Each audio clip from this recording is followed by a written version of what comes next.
Bonjour, habari za leo. My name is Jakudu Guya. My name is Jahan Biku. My name is Rashik Fatah. I'm the director of Our Future Cities.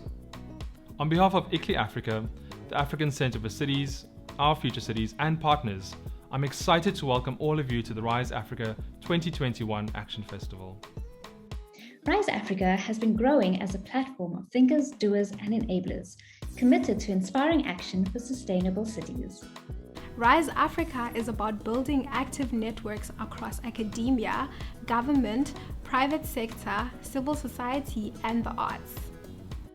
Our entry point is based not on articulating problems, followed by proposing solutions, but rather on celebrating our cities as places of innovation and culture, while asking what more we can do to make them more sustainable, inclusive, and vibrant.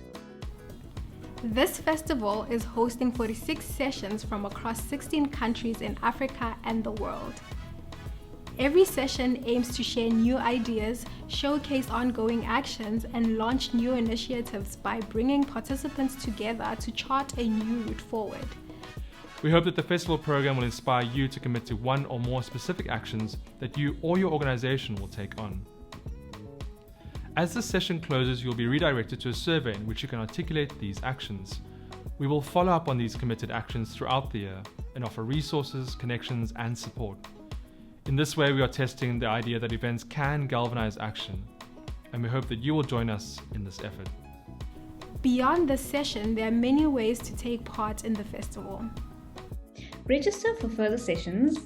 Vote for your favorites in the photo competition. Watch a variety of inspiring video provocations. Test your knowledge of African cities from our daily quiz. And listen and dance to the Rise Africa 2021 playlist. We hope that you will make all attempts to reach out to new people and build lasting connections. Before we begin, it is important to note that this session is being recorded and that by participating, you are consenting to be recorded. All recordings will be available on the program page after the festival. Creative expression is vital for creating new futures for our cities. So we invite you to enter the session in the spirit of creativity and dreaming.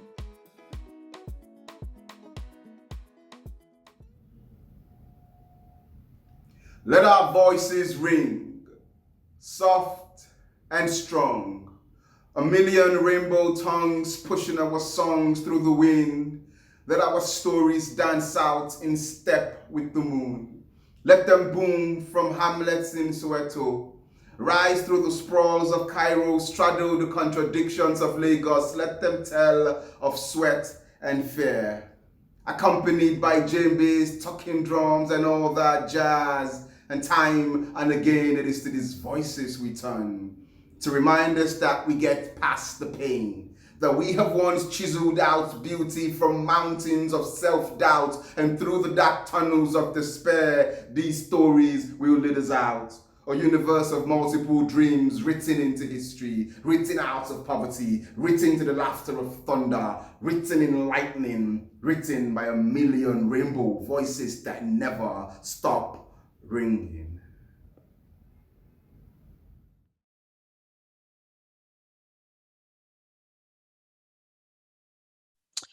Good day, everybody, depending on where you are in the world or in Africa. I am Ingrid Kutsia, and I'm going to be your facilitator for our session today. And it is my great pleasure to welcome you all at this dialogue session on Africa's Great Green Wall. Can cities take it to new heights? In particular, I would like to also welcome our esteemed speakers and mayors, whom I will introduce shortly. But before I do that, I just want to explain that as we have some of our speakers are French this afternoon, we do have French translation available. So if you look at the bottom of your screen, you should see a little world icon.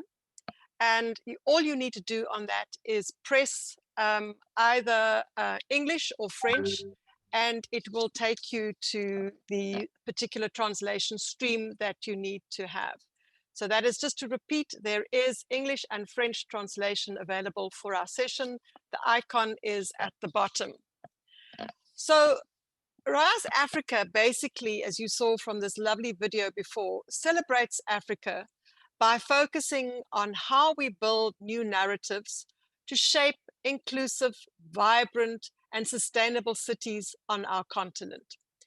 And Rise Africa's festival specifically seeks to be a platform for sparking innovation and building a community of actors that are committed to positive and substantive changes in our continent's cities. With our session this afternoon on the Great Green Wall, Can Cities Take It to New Heights? We're focusing on something that's very unique, but also very innovative on our continent, and that is the Great Green Wall, which is being called Growing a World Wonder. So with this session, we hope to not only raise awareness on the Great Green Wall, but also to show that cities can be urban champions, specifically cities that can help strengthen the linkages between rural areas and urban areas, and contribute thereby to the many objectives of this amazing initiative, which is also a symbol of hope in our continent to deal with so many of the challenges that we face, from desertification to climate change, to food security, to gender inequalities, etc. And we hope that by introducing cities into this dialogue, we can build cities that are more resilient, smarter, and contribute to the well-being of our urban dwellers and those living in surrounding rural areas. I would like the next slide, please.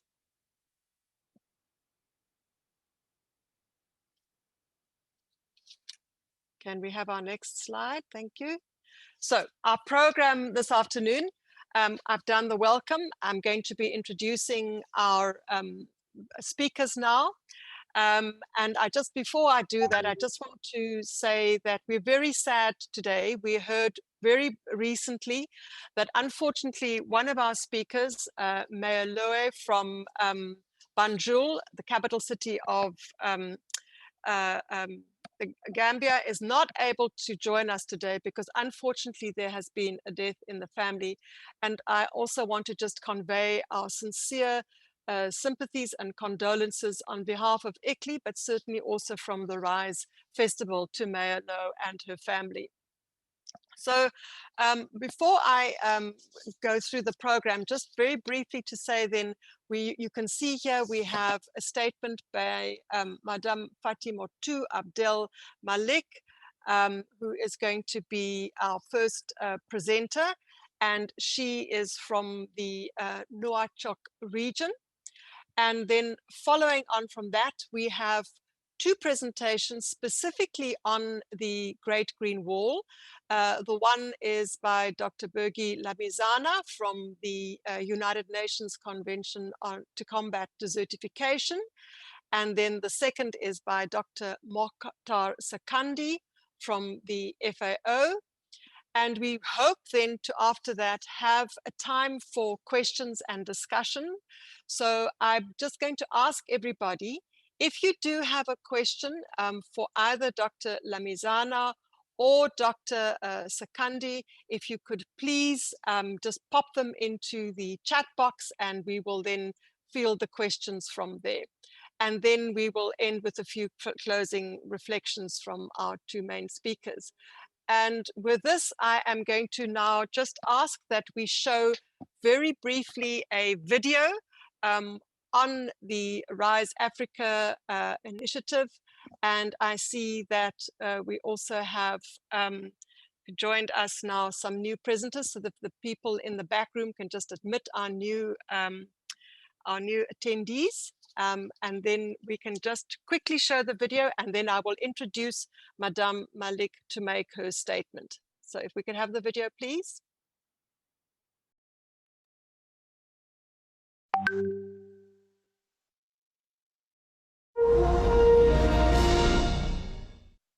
My home is embattled by desertification and drought, migration and conflict.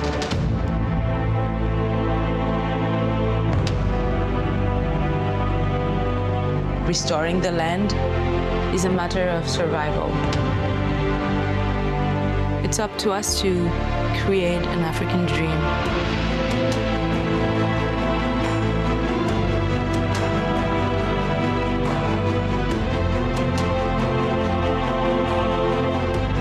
We're talking about revitalizing the ecosystem, the economy of communities and villages. The future generation will hold us accountable.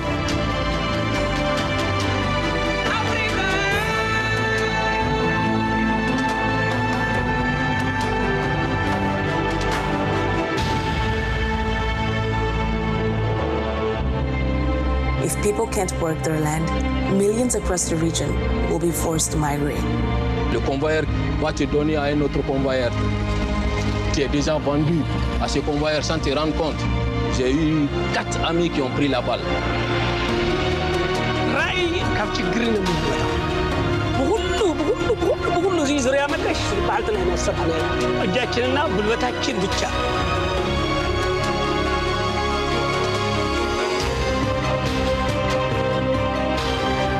The Great Green Wall, it's not just about planting trees. It has to become a movement from the whole continent, from the whole world.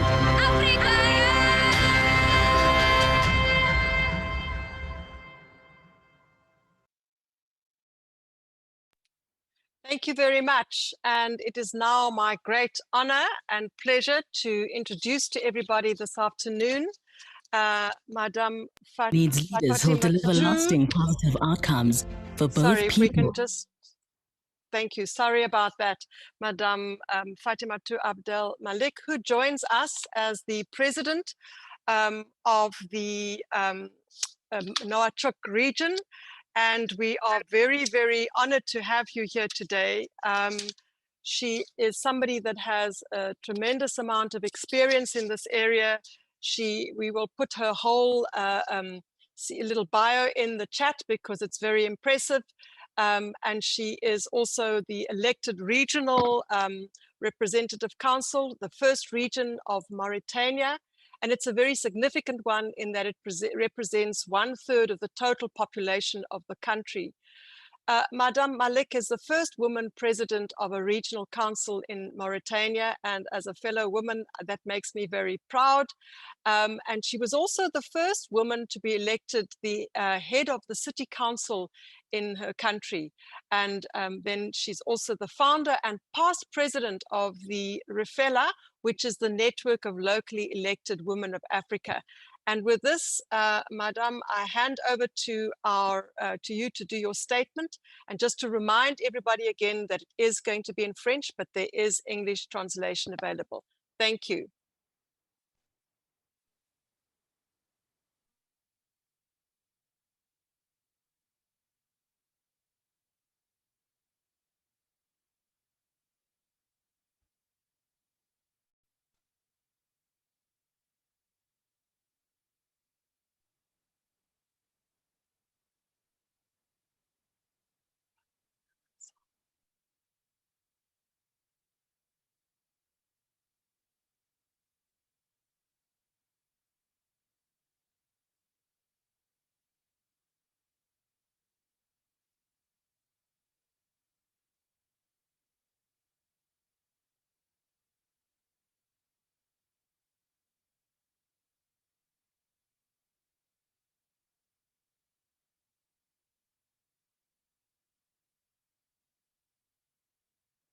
C'est bon? C'est bon? Est-ce qu'on m'entend? Yes, thank you. Merci, ok. Donc, j'avais commencé par dire que je suis très honorée par la participation à ce panel, combien important pour nous, important aussi pour nos pays africains, parce que les pays africains sont frappés fortement par la désertification. Et avant de parler de la muraille en tant que telle, je vais quand même revenir sur une brève présentation de la Mauritanie et celle de Nouakchott particulièrement. Alors, la Mauritanie est un pays sahélien, pays saharien, donc il s'étale sur plus d'1 million de kilomètres carrés avec les 3/4 désertiques. Les 3/4 de sa superficie sont désertiques. Donc, c'est une grande partie de la Mauritanie qui n'est pas habité.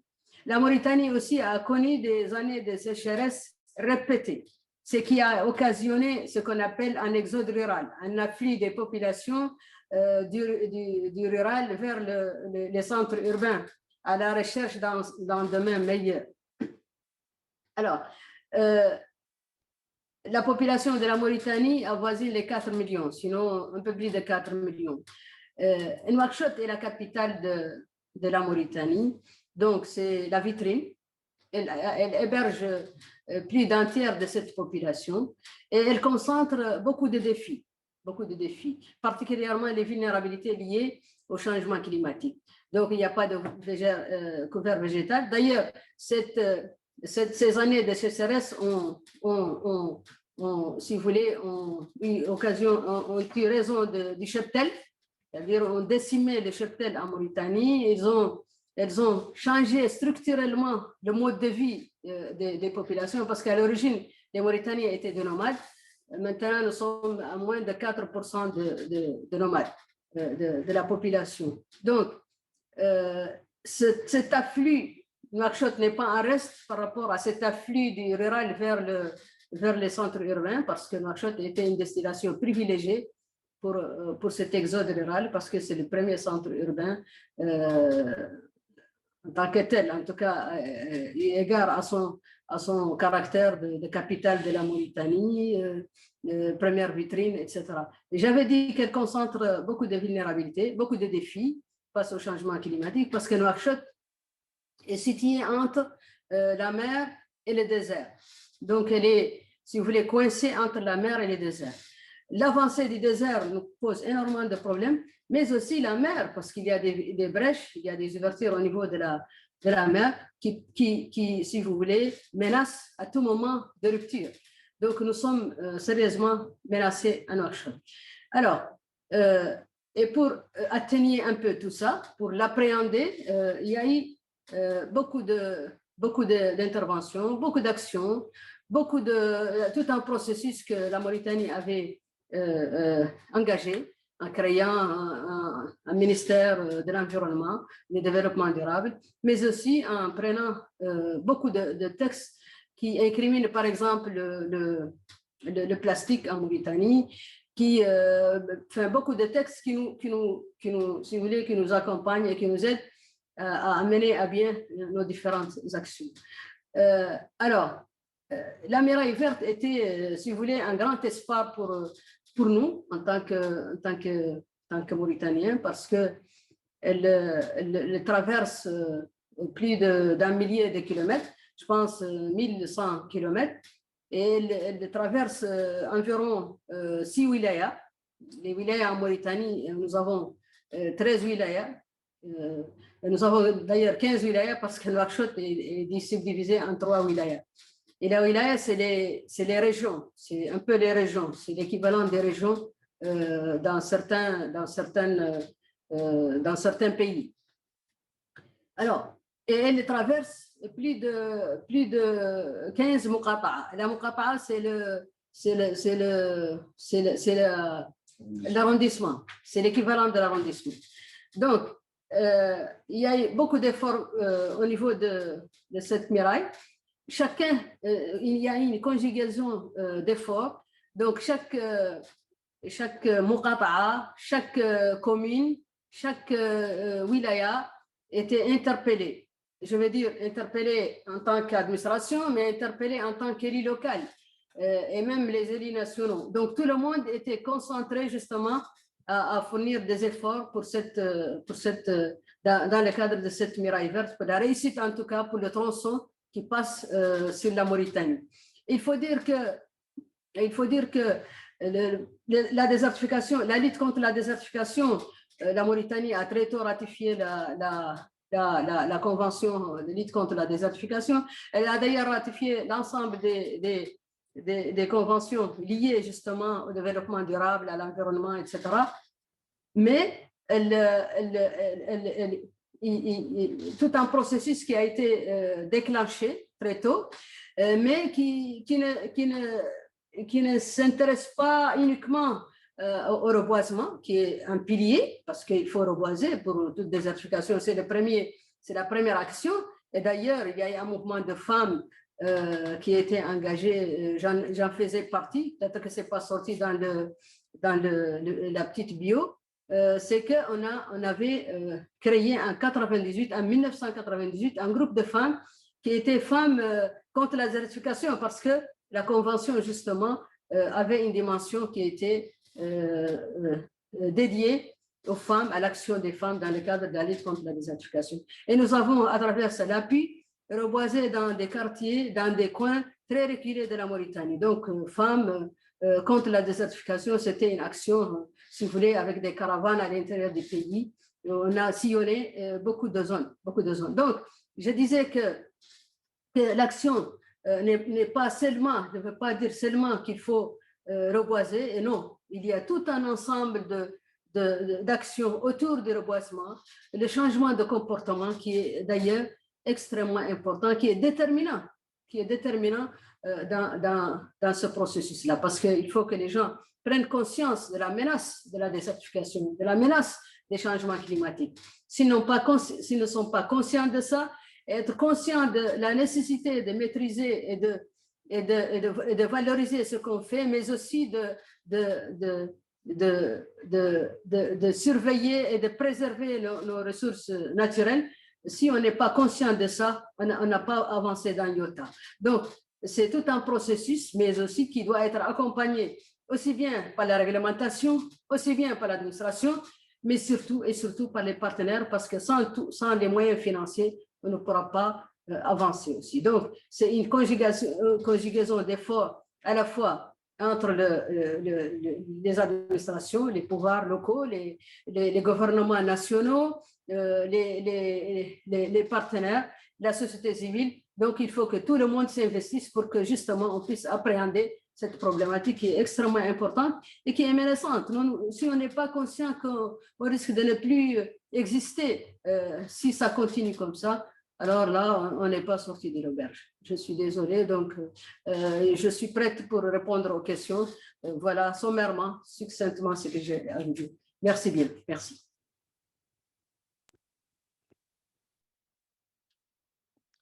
Merci beaucoup, Madame. And that was a truly inspiring story that you told us. I'm really inspired to hear, to see how the whole country came together. And you said clearly, it was not just the national governments, but also the local and the regional governments.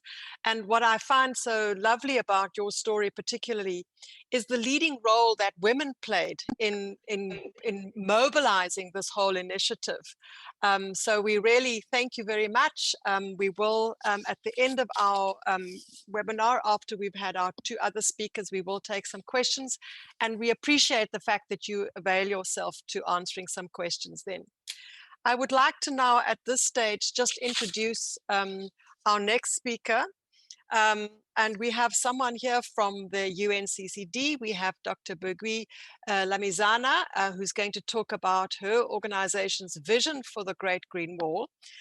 We will put her full bio up also in the chat box, but just to say quickly that Dr. Lamizana has more than 20 years of experience as a development professional, and she's a senior project officer currently at UNCCD, but she's also had the privilege of working for other organizations in this field like UNEP and the IUCN.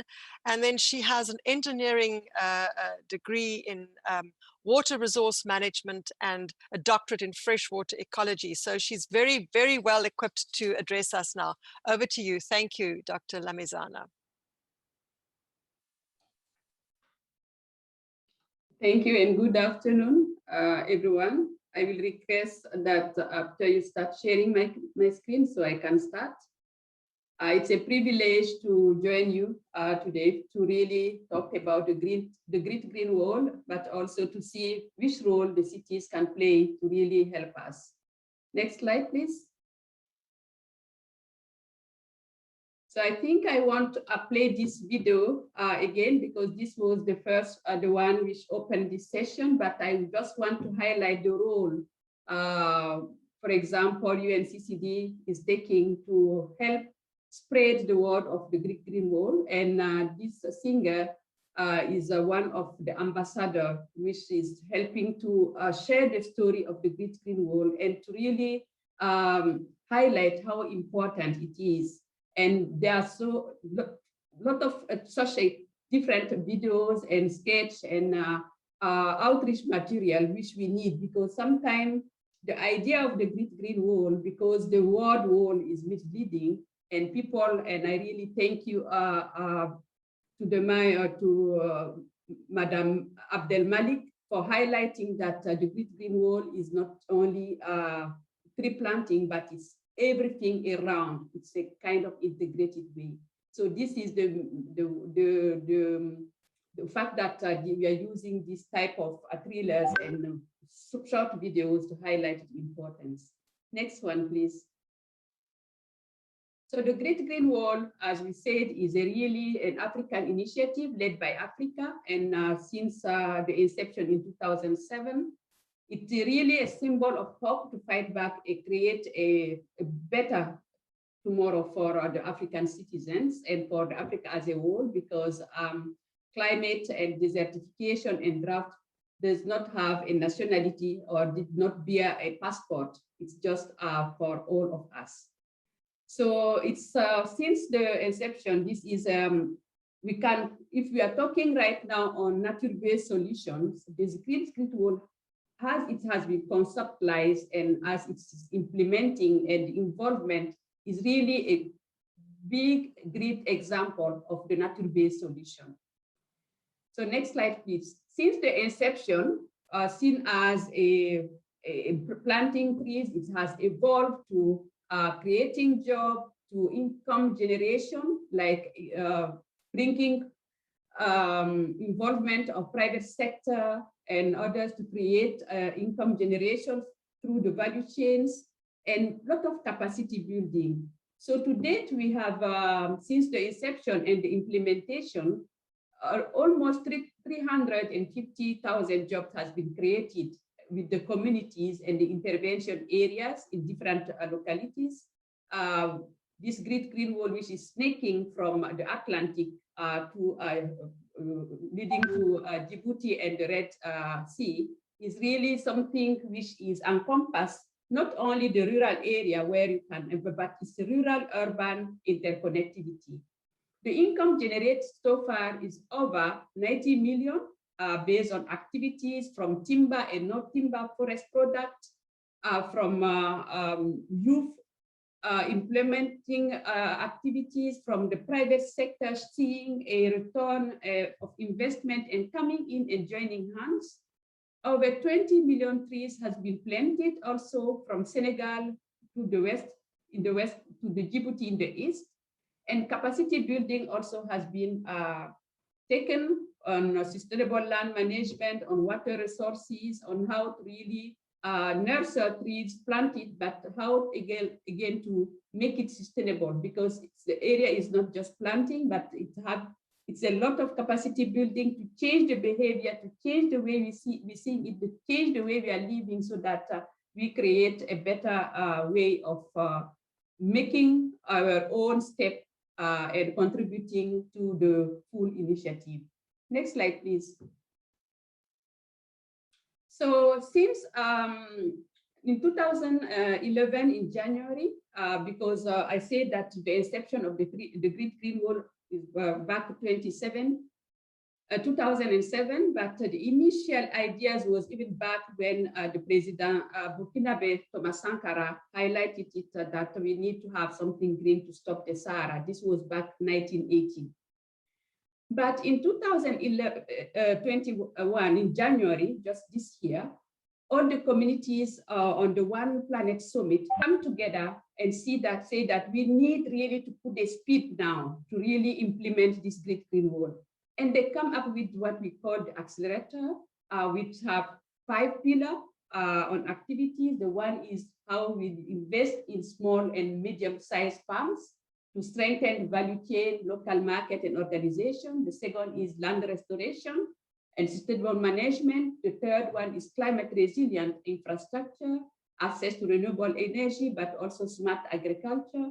The fourth one is favorable economic and institutional framework. And the fifth one is capacity building. And what the Great Green Wall is trying to do is really to accelerate by tracking the financial commitment and disbursement, because a lot of commitment has been made during this One Planet Summit, over 14 billion. And we need to track it, because sometimes there are pledges, but how much is reaching and how much is really available to implement and change the narrative and change the dawn on the ground, so that the community can feel the difference. Tracking also the implementation progress of the Great One countries, provide technical advice to partners, and support also the countries in resource mobilization, and create a public awareness campaign. The movies, for example, which was there, is part of this awareness campaign and advocacy. Next slide, please. I'm going quick because of the time. So the goal is by 2013, 100 million hectares is restored, 10 million job is created, with the focus on youth and women, and 250 million tons of carbon has been secreted, and 300 million beneficiary for this all work. So next slide, please. Next slide, please. So when we look at this, we can ask ourselves, why should the world care? We care because when we talk about desertification and we talk about drought, we need to find a solution. And the Great Green Wall contributes to the SDGs, which all the countries has committed to, SDG 15 and 17, just to name two. And then degradation, as I said, it's not only in the Sahel, but it has implication far beyond. And land degradation is one of the causes of migration. And million of youth are leaving their land because they cannot cultivate, they cannot generate income, and it's really a kind of base of poverty and the way of looking for a better life. So they will live, and most of them, we have seen a lot of documentary and even the news of our youth from Africa dying in the ocean, in the Mediterranean, because of that. So land degradation is one of the causes, and this Great Green Wall as a concept and as activities is one of the solutions which can help us halt that. Next one, please. So what the role the cities can play? Next slide, please. So when we look at cities, we see urbanization, we see the challenges the urbanization is bringing, because a lot of buildings, then deforestation, overcrowding, excess of carbon, competition for lands in some countries. Now even the land is becoming so much scarce, pollution, loss of biodiversity. And you see that the trend is like majority of the world population now is living in urban. But the solution is, how should we bring and connect, shift from the flat construction to the vertical? And I think a lot of European countries are seeing us how to do it, and African countries is like shifting and doing that one. Connecting the urban-rural, strengthening the urban-rural connectivity, because sometimes the resources are extracted from the rural just to help and sustain the urban. How do we make the balance? How do we improve a sustainable urban-rural connectivity, connecting the human and the plants, because it's not because you are living in a building and in the city that you are not doing some greening. And we have seen a lot of improvement on in some cities where green space has been improved, urban forests and trees is some common understanding now in the city that this can be done. Creating urban green that to integrate a wider landscape and restoration activities.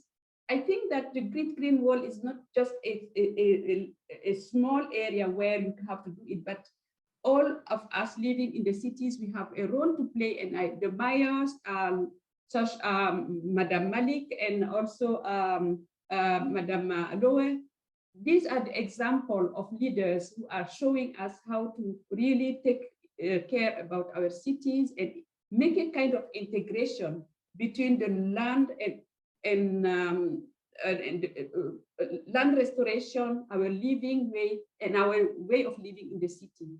This can help us have a urban biodiversity, energy saving, sound barrier, but also clean air and so and so. So the cities play a key role because if all the youth and the population and the majority of the population is increasing, then it's where the action has to take place. My last slide, please. Last slide, please. So this is just some example I took from where the area in Bonn. I'm living in Bonn, and just seeing that most of and the example of City Hall in Chicago, and some areas and buildings where people are not only looking at trees outside and driving to go to the rural peri-urban to see some green, but they are also integrating this green with their the living and with the infrastructure and the cities. So just to conclude and say that the Great Green Wall is a great initiative. We all have our role to play. It's a meeting stakeholders. It's involved at the political twinning, the political and action on the ground, and the buyers and cities have a central role to play to make it happen and sustainable. So thank you, and over. Thank you so much, Dr. Lamizana. That was really an amazing presentation. And I like the way that in your story, what came out was again the role that women have played. You talked also about the need for changing behavior.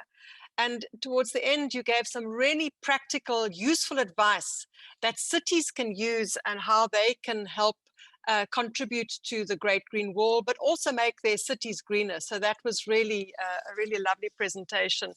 And I hand over now, introducing also our final speaker, who is going to be Dr. Mokhtar Sakandi. He has indicated that he has a problem with his video, so you will not see him in live, but he will be there. His audio is there, which is the important thing. He also has some slides to share with us. And Dr. Sakandi is the International Project Coordinator of the Forestry Division at the FAO.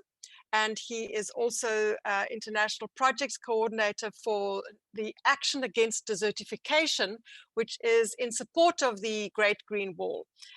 He also has a PhD, and he has an extensive experience working, for example, also in the Royal Botanical Gardens in Kew, which is a lovely place. And we will insert his full bio into the chat. And I'm going to hand over at this stage to Dr. Sakandi. Thank you so much.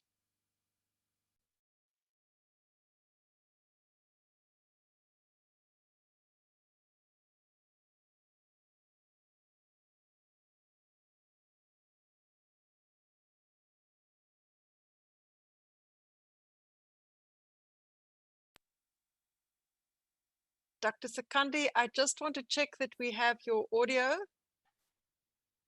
Can you hear me now? Now we can. Now we can. Yes. And can you see my screen? We can see your screen, and it looks lovely. We're ready for you. Thank you. Thank you very much, Ingrid. And thank you to all my predecessors who have really made the task easier for me. And just before starting, I really wish a happy Africa Day to all of you, because the 25th of May is the Africa Day. Happy Africa Day to all of you. The 2 or 3 presentations that precede mine have really made the task quite easier for me. So I don't need really to go through all some of the detail, but just to complement what we are doing at the UN FAO side. That complements what Birgit presented also, in the sister organization like UNCCD. Then thanks to Mauritania, for those who don't know, who hosts now the Pan-African Agency of the Great Green Wall, is the heart of, the coordination and the implementation of the Great Green Wall in Africa.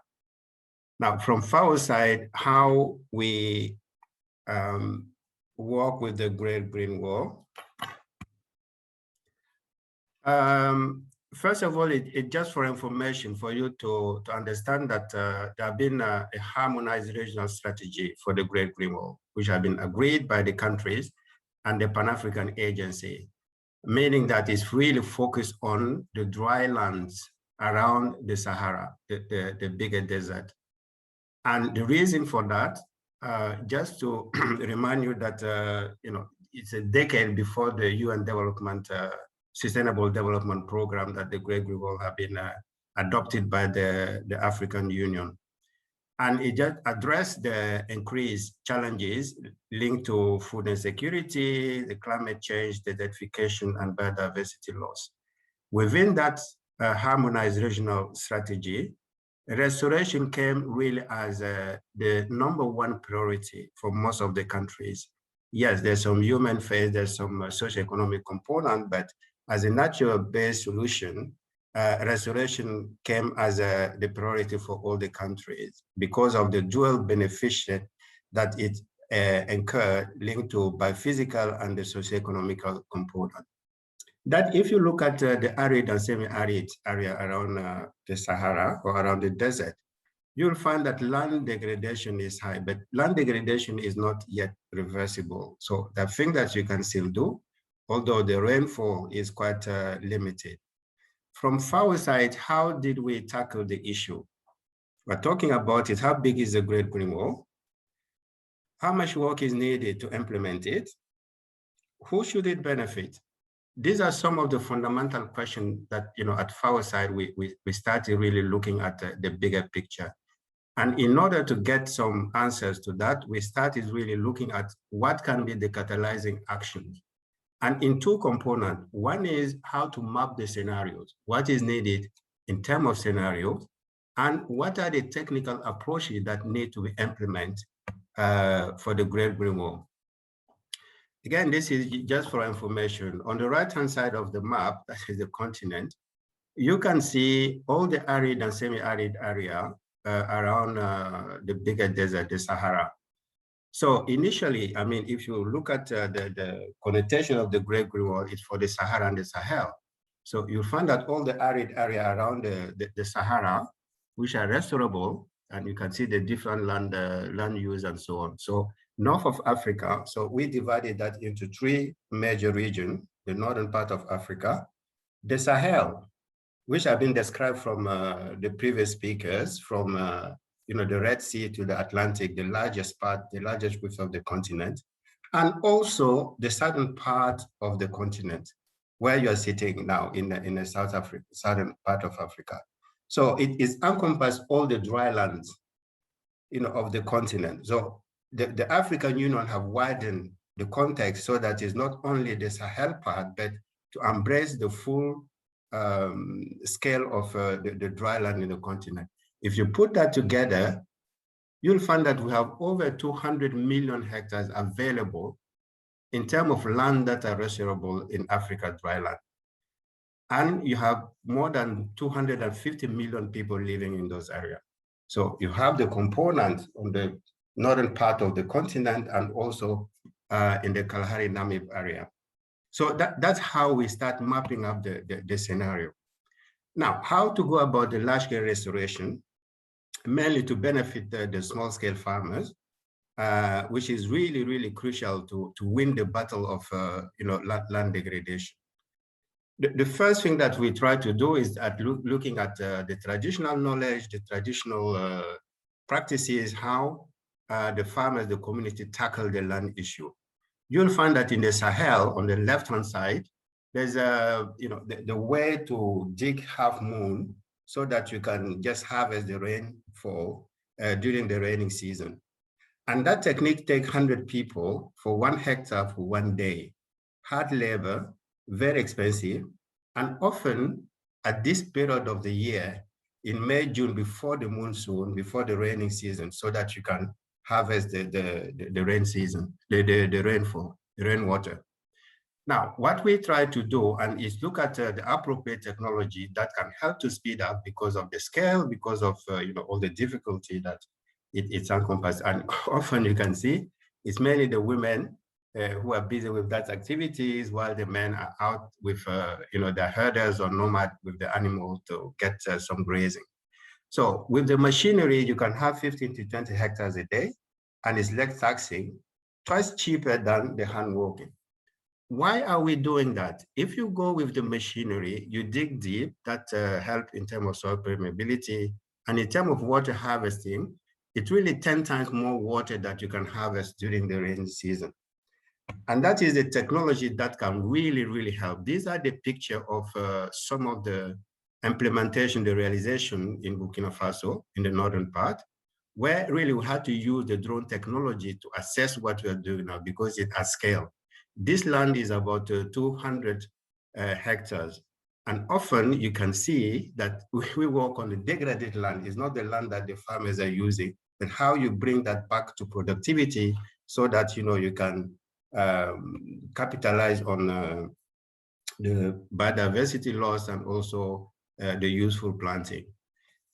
Linked to that is just like what the way we are tackling the land degradation issue, we hinges that with the socio-economic component. So the economic potential is also very, very important.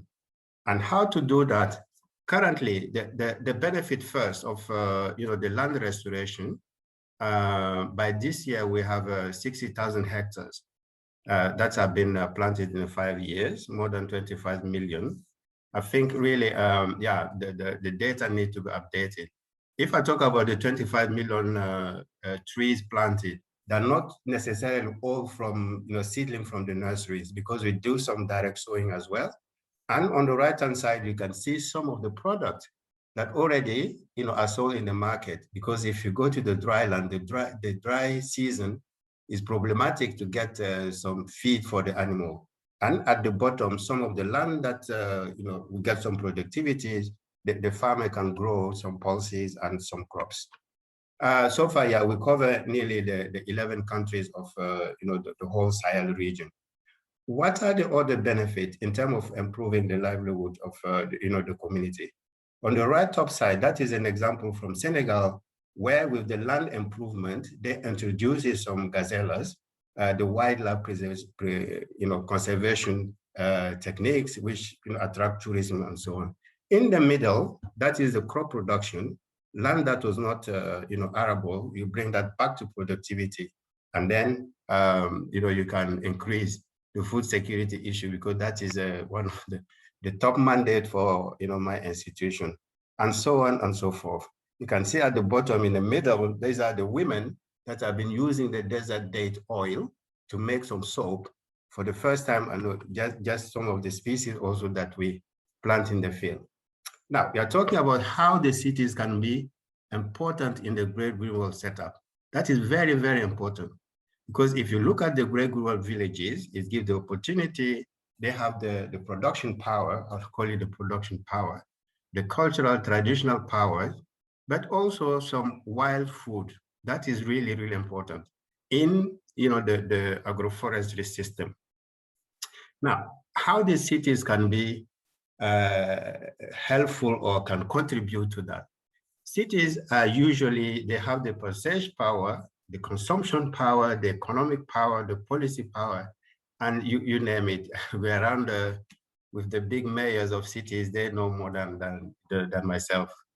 Now, there's some opportunities for exchanges. It's been mentioned before, you heard it as well, but cities can be really, really a big marketplace for trading what we call the non-timber forest product.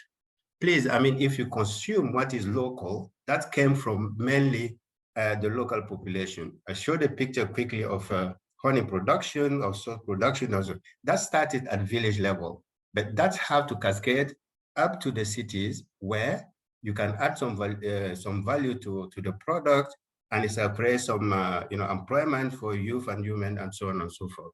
So there's some opportunity really that we have to tap in. And I would say for what we're achieving these days, it gives really the potential for city to support and not to be, to be considered as far from what need to be implemented in terms of Great Green Wall. I think with that, I just summarize quickly my presentation. Yes, there's some scale, there's some land in Africa mainly for the dry land to improve productivity. Our estimate is that you need something like 10 million hectares to restore by 2030. You have heard, Dr. Lamizana presenting it. So to reach the 100 million of hectares divided by 10 years, you have something like 10 million hectares per year. So that is a massive, massive scale, meaning that there's space for everybody. Cities have to contribute, youth have to contribute, women have to contribute. We are all in it to win it. Thank you very much, and over.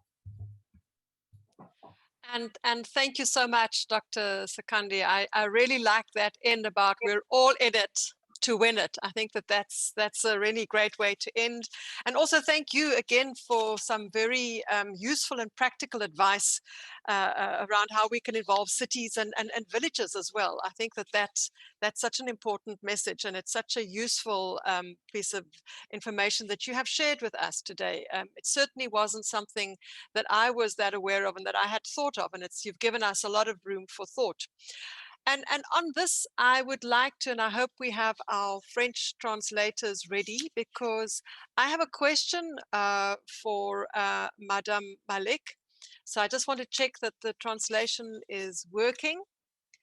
And then if we could please just find out from Madame Abdel Malik, listening to her story where she told us how how she'd motivated and how the whole, in fact, in her country, the whole country had got together around the Great Green Wall.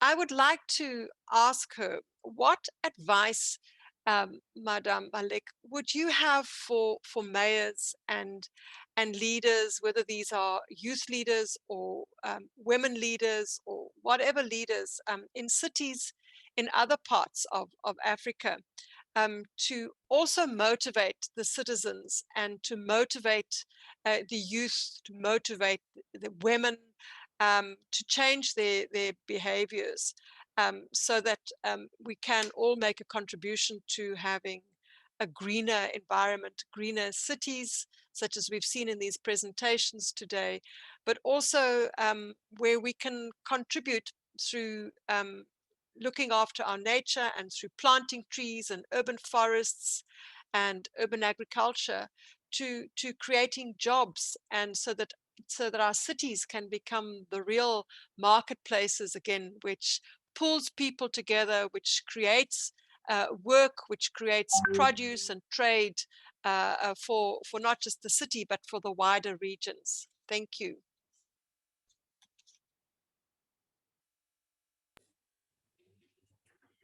Merci, Madame.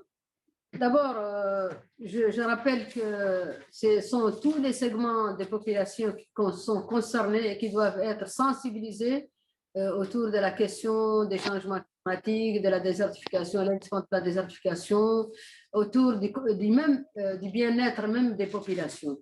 Et les élus locaux, nous, les gestionnaires des villes, nous devons être à l'avant-garde de tout ça, parce que nous sommes mieux placés que quiconque pour connaître les problèmes des populations, les défis liés au territoire, et même proposer aux besoins des solutions pour ces populations en menant une approche participative avec ces mêmes populations. Donc, compte tenu de la proximité, compte tenu du lien intime qui nous lie avec nos populations, nous sommes en tant qu'élus locaux être à l'avant-garde de tout ce processus-là. Maintenant, pour les changements de comportement, moi je pense qu'il faut nécessairement qu'on puisse mener des campagnes de sensibilisation, mais mieux que ça, il faut qu'on puisse avoir des alternatives pour les populations. Je m'explique. Par exemple, pour les femmes, dans certains coins, qui ne sont pas conscientes du danger et de la menace qui les guette en détruisant leur couvert végétal, en détruisant les ressources naturelles qu'elles ont, il faut nécessairement les sensibiliser, mais il faut leur donner une alternative pour qu'elles puissent continuer à mener leurs actions. Je m'explique encore davantage. Une femme, par exemple, chef de ménage, qui ne trouve que du bois de chauffe pour faire sa cuisine à la maison. Il faut nécessairement lui trouver une alternative qui ne veut pas dire qu'elle doit nécessairement aller chercher du bois, détruire la nature pour faire sa cuisine. Donc, il faut lui trouver l'alternative. Il faut aussi nécessairement qu'on puisse entourer ces communautés de certains soins pour qu'elles aient accès aux services essentiels, l'eau, l'électricité, les routes, etc., la santé et l'éducation surtout. Parce que sans tout ça, sans ce package de services de base, on aura toujours des problèmes à mettre la main sur le comportement de ces populations. Les jeunes, il faut très tôt les sensibiliser. Et là, je veux dire que même au niveau de l'éducation, il faut introduire des modules de respect pour respecter l'environnement, pour respecter nos ressources naturelles. Il faut qu'il y ait des modules au niveau de l'éducation, au niveau de l'école, pour que les enfants très tôt soient éduqués sur cela. Et donc, et les accompagner pendant la jeunesse, pendant durant toutes les tranches d'âge, pour pouvoir qu'il y ait une prise de conscience. Et je pense que l'action doit si vous voulez, doit se fonder sur essentiellement les jeunes, parce que c'est l'avenir, et les femmes, parce que c'est les gardiennes des terroirs, et c'est elles qui sont là. Donc, si on arrive à maîtriser ces deux segments de population, à changer leur comportement, on a déjà, si vous voulez, mis de côté une grande partie du problème. Alors, nous, au niveau de Nouakchott, nous avons, si vous voulez, adopté dans ce cadre des actions importantes, justement en impliquant et les femmes et les jeunes, parce que nous avons ciblé des espaces publics pour les coopératives, pour les maîtres de l'eau, pour que les femmes fassent une activité de maraîchage au centre même des quartiers, mais surtout des quartiers précaires. C'est la périphérie de Nouakchott. Et les jeunes ont un rôle justement de véhiculer, de s'occuper des transactions pour aller verser la production de ces femmes sur le marché. Donc, on a un peu initié entre ces deux segments de population pour qu'ils puissent être en harmonie et comprendre que c'est extrêmement important de jouer chacun son rôle. Nous avons aussi ciblé des périmètres autour de la ville, l'agriculture urbaine, et nous visons deux objectifs essentiels par cela, parce que nous avons, je n'avais pas évoqué tout à l'heure que la population de Nouakchott est une population de jeunes, nous sommes à 60% jeunes, et ce qui dit jeune dit qu'il y a un chômage, qu'il y a un taux de chômage extrêmement important. Donc, pour mettre la main sur ces populations, ce segment de population de jeunes, pour qu'ils ne déversent pas dans le terrorisme, ne déversent pas dans la délinquance, on les a impliqués justement, on a créé des emplois dans le cadre de l'agriculture urbaine autour de la ville. Le deuxième objectif, c'est que, et c'est la COVID-19 qui nous a enseigné ça, c'est que nous ne produisons pas en Mauritanie, malheureusement, pas beaucoup, en tout cas le maraîchage. Et la COVID, quand on a fermé les frontières, il faut voir, c'était une flambée, les prix des légumes en Nouakchott. Donc, on a voulu aussi réguler autant que faire ce problème pour désormais la production de l'agriculture urbaine autour de Nouakchott puisse être versée sur le marché local pour alimenter ce marché local et un peu diminuer, influer sur les prix. Donc, et l'emploi et la régulation des marchés, mais bien sûr, nous visons à travers cela parce que limiter les carences, il y a un problème de santé qui est aussi induit, implicite dans tout ça. Donc, voilà succinctement ce que je peux répondre. Je suis à votre disposition aussi pour un complément d'information. Merci. Thank you very much. That was really great, and I think that I really welcome the fact that you point to the role that women as the guardians and the youth as the future. I think that is certainly very valuable advice. We have some other questions, and I am going to present them both to both Dr. Lamizana as well as to Dr. Sekande, and they're quite similar questions. The one came from Simone Tandiwe de Lange. She wanted to know, how can one become involved in the Great Green Wall? And the other related question comes from Bayodi Akomalev. The question there is a little bit more complex, that are there any direct and specific roles that cities and municipalities can play in the framework and the governance of Great Green Wall projects? So in your presentations, you did talk generally, but I think there's a request from a more specific response. If you could maybe start off with Dr. Lamizana, and then we can move on to Dr. Sekande. Thank you. Yeah, thank you. Thank you for these questions. Yeah, I think that, as I said, and as all the speakers said, there is a really role for the Great Green Wall. Right now, from our side as UNCCD, what we are trying to do even is with the push for the accelerator and the fact that we need all to be involved. We are even mapping the different actors who are intervening into the Great Green Wall.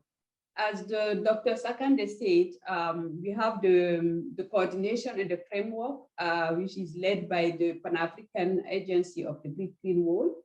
But we do every country has also national focal point for the Great Green Wall, and we have activities linked to that, where you have, for example, the civil society, but you have also the government side, you have the private sector.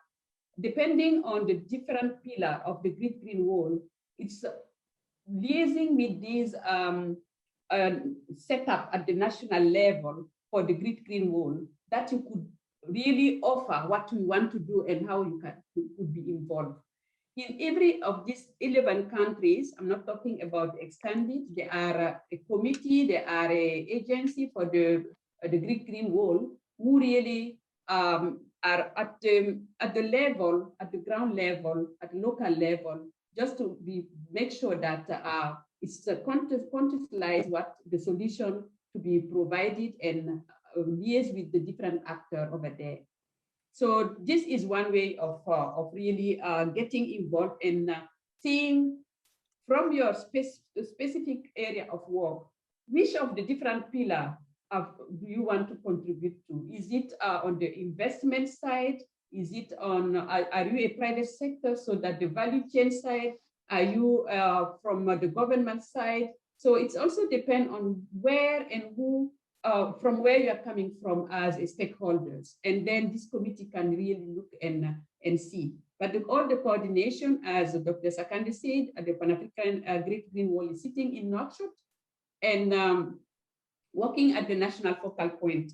But for more detail, and you can still liaise so that we can see how to put you in contact if you don't have this contact. But I'm sure the contact of these committees are available in each of the countries. So for the framework and the action, how the cities is also working, I think this also go back to there. In the beginning, we have since 2007, it was like more on the political will, the coordination will, but we have seen a lot of players on the ground with the implementing project on the ground to contribute to the Great Green Wall. And what we are trying to do is really, as UNCCD, is to provide support to the Pan-African Great Green Wall, who are coordinating all, strengthen them, provide some data, but also a framework for monitoring, not only the pledge and side of the donor, but also on the implementing on the ground, to have a clear mapping of who is involved there and what is the result so far. Because I think the Great Green Wall has gained a lot of momentum, and a lot of actors are really working and wanting to play a role in the Great Green Wall. But what at the end, what we need to have is to complement each other so that the objective we have set as upon us can be reached. So I think I will stop here, and maybe Dr. Sakande can add. Thank you so much, Dr. Lamizana. I'm actually going to ask Dr. Sakanda, there's been another question that is more specific also to him. So if he can address that previous question, but then also just to focus, please, on the TASA technique that's being used in the Great Green Wall. The question is it usually for small-scale farmers, or have there been improvements to scale it up on a larger area, and or are they using other irrigational practices? Thank you. Yeah, thank you very much. Great questions and great answer. I can just complement what Dr. Lamizana said. Just to say, I really, for me, we are still hesitant asking how we can be part of this program. I would just say take ownership. Okay, the Great Green Wall is really for Africa. It's been led by the African Union, more than decades ago. I just said before the Sustainable Development Goal and so on and so forth. And most of those institutions that Biggie was talking about have been established really more than 10 years ago. The National Agency for Coordinating the Program, the Pan-African Agency, and so on and so forth. Now, we are reaching out really to more of the private sectors, the civil society, all the different groups, so that really people will take ownership of the program. It's not a top-down program. It's really bottom-up, or you mix it and so on and so forth. And I presented it. When we work on the estimate and so on, there's enough space. It's really huge. And for once, really, I mean, you mentioned it at the introduction, is the world wonder. So I really want the continent to take ownership of this program. Otherwise, it looks like, okay, we are beside. Even for us, FAO or UNCCD or UNEP or you name them, the UN system is there to support the country, to support the continent. It doesn't belong to us. So really feel free to take ownership of the program, going through what in the countries and what is going on and so on. Yes, the extension to the Southern Africa, that is managed by the SADC Secretariat in Gaborone. So just ask, you'll have full information. And currently, even the country are working on their national plan and strategies and so on and so forth. No single institution can do that alone. Just together, feel part of it, find a way, and then you see how you can contribute. Civil society, private sectors, banking, cities, it's all there for us, because if I really extend it, okay, that's why you have the Sustainable Development Action. And this year, for example, we are starting on the 5th of June, we will launch the UN Decade for Ecosystem Restoration. Globally, it's a massive problem. We are all concerned. Private factories, everybody, we have to do something, related to nature. Somebody mentioned it, the COVID case is there. I mean, it's a lot of lessons to learn from that. And the Great Green Wall has been really a great anticipation. And this is really, Africa program, and you feel free to be part of it. My straight answer is really take ownership of the program. Okay, we will facilitate, we'll help, we'll see how we can support you. Now, the question about the TASA technique, that's what I show quickly in my presentation. The machinery that is put, to work to prepare the land at scale have been really created or invented based on the TASA techniques. It's called the Delfino machine. So they use the half moon technique. It's just like you build some contour around the slope, and then when it's rain, that block the water, and then you have more water. So that is typically the TASA technique that you use in the Sahel that have been really mechanized, so that we can go at scale. So that is the quick answer to that question. Over. Thank you so much. And I sadly think that we need to bring this to an end now, but I want to give all of our speakers an opportunity just to say a few closing remarks. And I want to refer to basically one thing, and that is that the Great Green Wall is also seen as the wall of hope when we face things like poverty, but also the health situation. We sit in a really unique situation at the moment where we are not only having to deal with climate change and desertification and migration and everything else, but in a context of this pandemic. Madam Malik, you referred to the health and the COVID situation. So I'm going to start off firstly by Dr. Lamizana, if you would like to give one last message from UNCCD, picking up on the wall of hope idea. And then we'll go to Dr. Sakanda, and I will give the last word to Madam Malik. Thank you, Dr. Lamizana. Yeah, thank you. I think that, first of all, thank you, ICLEI and the Rise Africa for organizing such a wonderful event. I know it's a wide range of events you're organizing.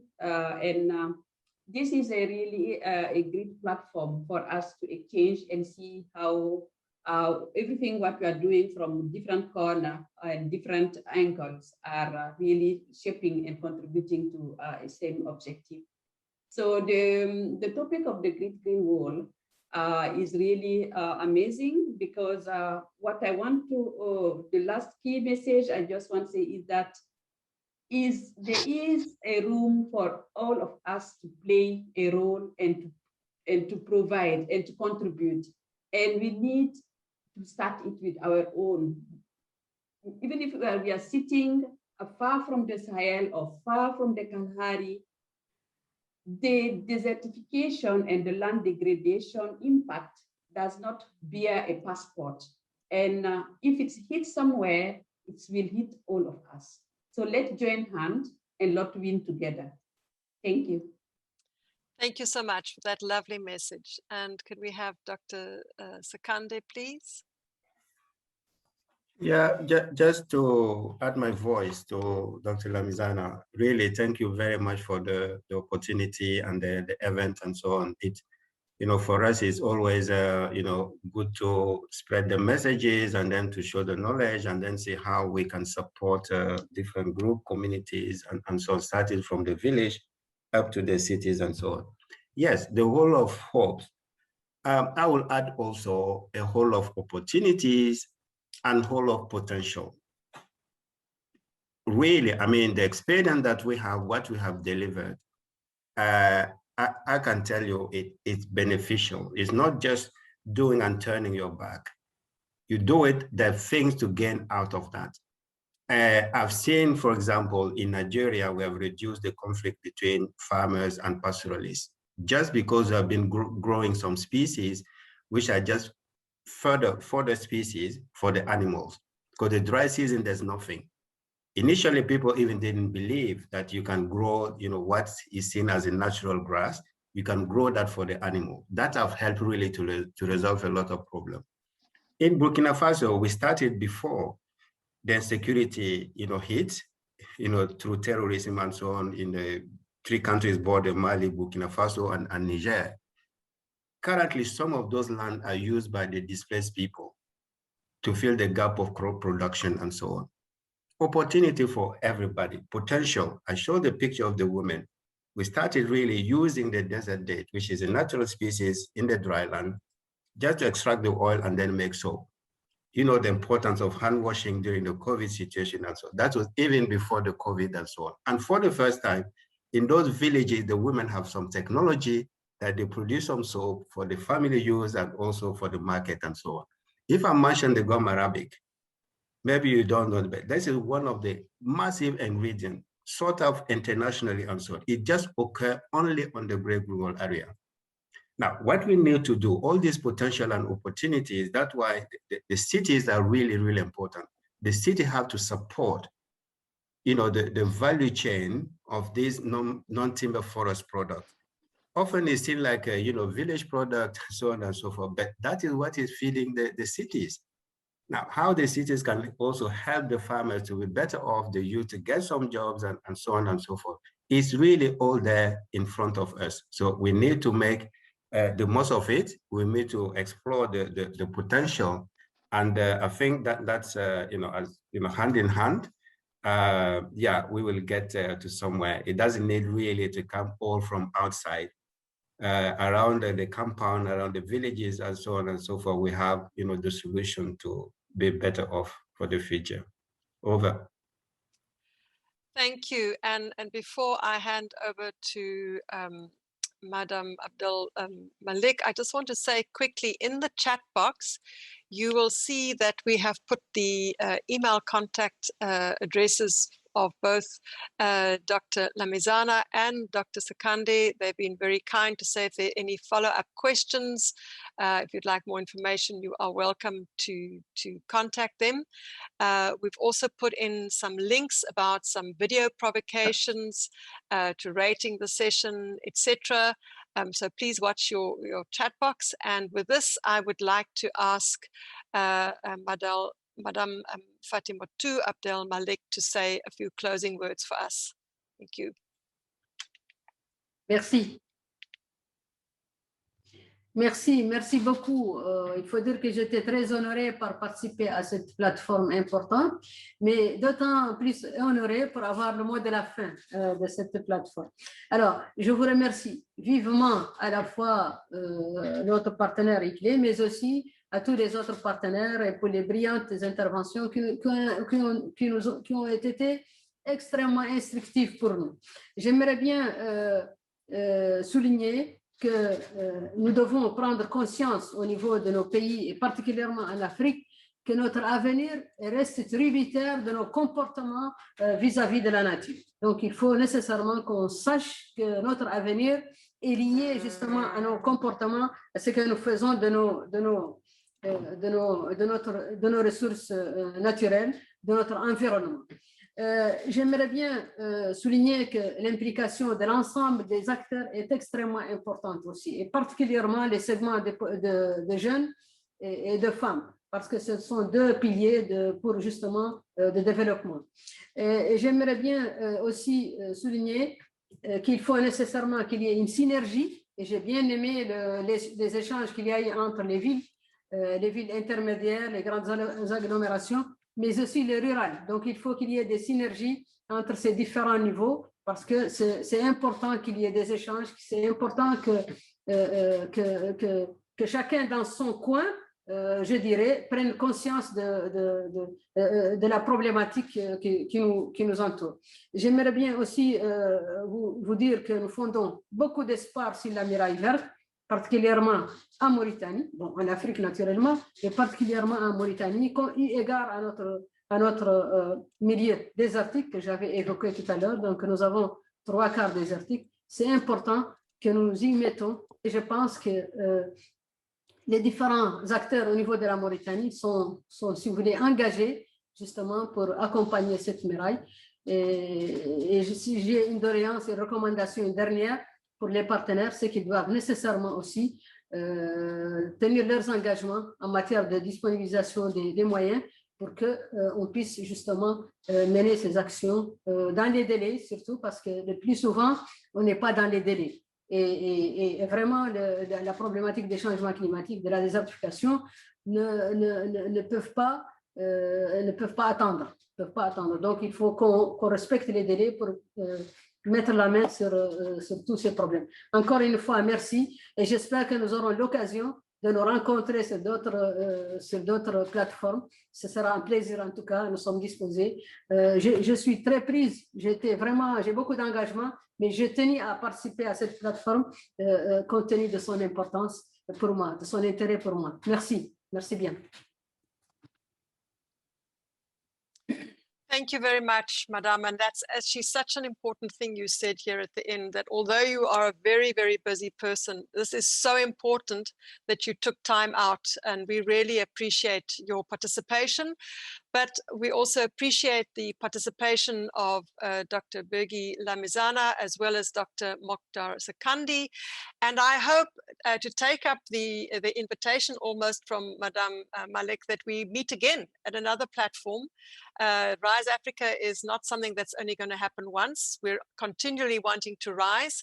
And I certainly would like to see us again, and maybe a bigger group next time, to report back, to reflect, because I do believe, as all of you here, that this is certainly probably one of the most important initiatives in our continent at the moment. And it is for all of us to take up this challenge so that we can give hope and create opportunities for the people of Africa. So thank you so much again. It's been our absolute honor and pleasure to have you here as speakers, and then also the participants.